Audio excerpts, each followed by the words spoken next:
जय श्री राम किसान भाइयों। अब देखिए, हमारी सरसों की फसल इस अवस्था में है जिसमें कि लगभग फूल अब बहुत कम ही बचे हैं।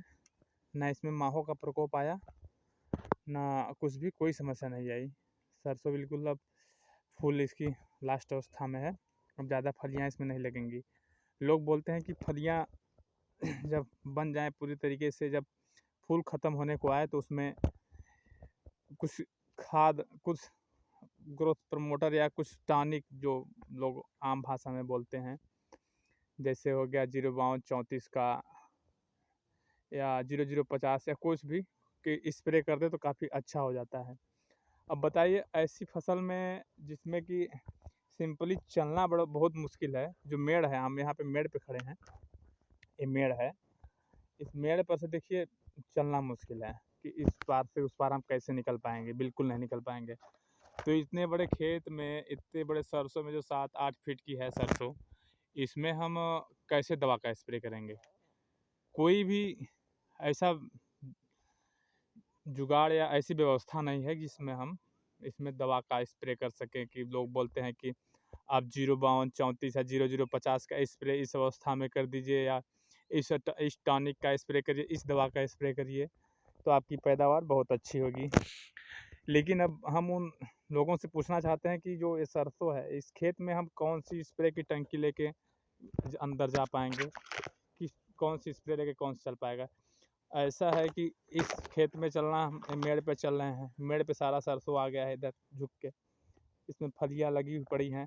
अब इसमें कौन व्यक्ति, कौन सा लेबर है, कौन सा आदमी जाके छिड़क पाएगा दवाई। तो ऐसी अवस्था में बिल्कुल ऐसी सलाह ना दें, क्योंकि इसमें दवा का स्प्रे करना उतना ही कठिन है कि आसमान से तारे तोड़ने जैसा है। कि इसमें कौन अंदर जाएगा, पैदल चल नहीं पा रहा है तो स्प्रे की टंकी लेके कौन जा सकता है। अगर हाँ, एक बात है, अगर किसान भाई अपने खेत में नमी चेक कर लें कि नमी ठीक ठाक हो तो सिंचाई की भी कोई ज़रूरत नहीं है, क्योंकि मौसम अभी बहुत ठंडा है, टेम्परेचर बढ़िया है, तो सिंचाई की कोई आवश्यकता नहीं है। क्योंकि अगर इस समय अगर आप पानी भी लगा देंगे तो सारा सरसों का पेड़ जो है वो गिर जाएगा, टेढ़ा हो जाएगा, और हवा भी चल रही है, तो इसमें पानी लगाने की कोई ज़रूरत नहीं है। और बस फसल को यूँ ही पड़े रहने दें।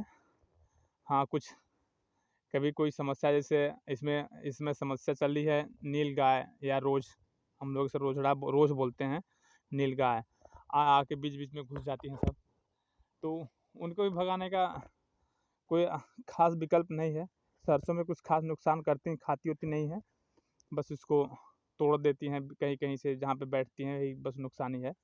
तो उनका भी विकल्प यही है कि बस अगर घुस गई हैं आपके सरसों के खेत में तो भगाएं नहीं, और उसको रहने दें, वो आराम से धीरे धीरे अपना निकल जाएंगी, तो पेड़ तोड़ेंगे नहीं आपका।